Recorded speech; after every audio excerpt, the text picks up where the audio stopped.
Okay, so quick reminder of something that you may or may not remember. I've said before, the original way that Newton stated his second law was net force equals the first derivative of momentum with respect to time. Okay, basically, just to put that in like way simple terms, that means you're going to have momentum, change in momentum over change in time, or even simpler, mass times velocity over time. And of course, the way you see it more commonly is net force equals mass times acceleration. Okay, so we have identical, just keep that in mind. So identical net forces, so right here we got net force equals net force 2. They act on the same length of time over different spherical masses, which the following describes the change in linear momentum, P, the smaller mass compared to the larger mass, where they have equal net forces. Just to clarify something right here, this statement absolutely says this. Net force is directly proportional to linear momentum. All right? So if net force doesn't change, you got the same time for both of them. Guess what else doesn't change? Your linear momentum. So A says it's smaller. Can't be that. It's larger. Nope. It's equal. Probably. Okay. It's 0. Nope. It depends. Does not. It's C. The answer to 18 is C. Okay, so let's look at this.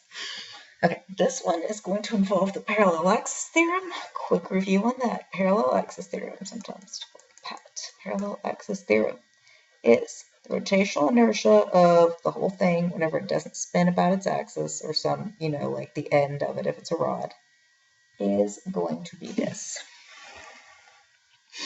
It's going to be the rotational inertia of the center of the mass, which is one of those 6 things you have memorized, plus m r squared for the section that's kind of left over that you're looking at.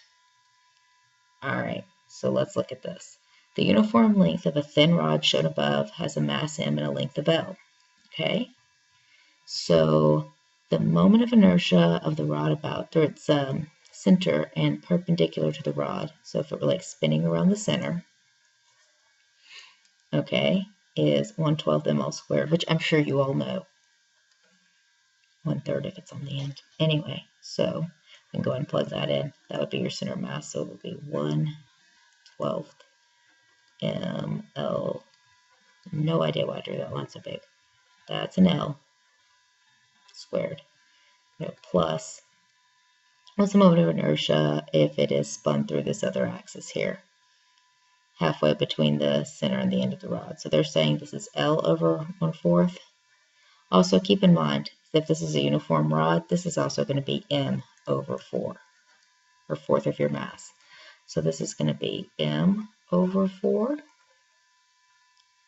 okay, times L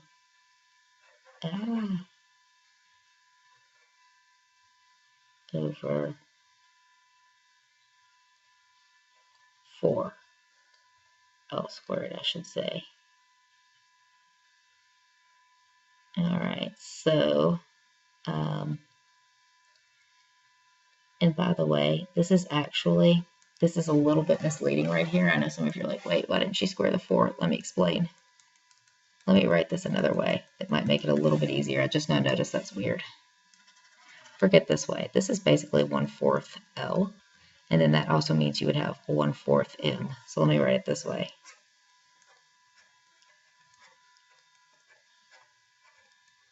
Okay,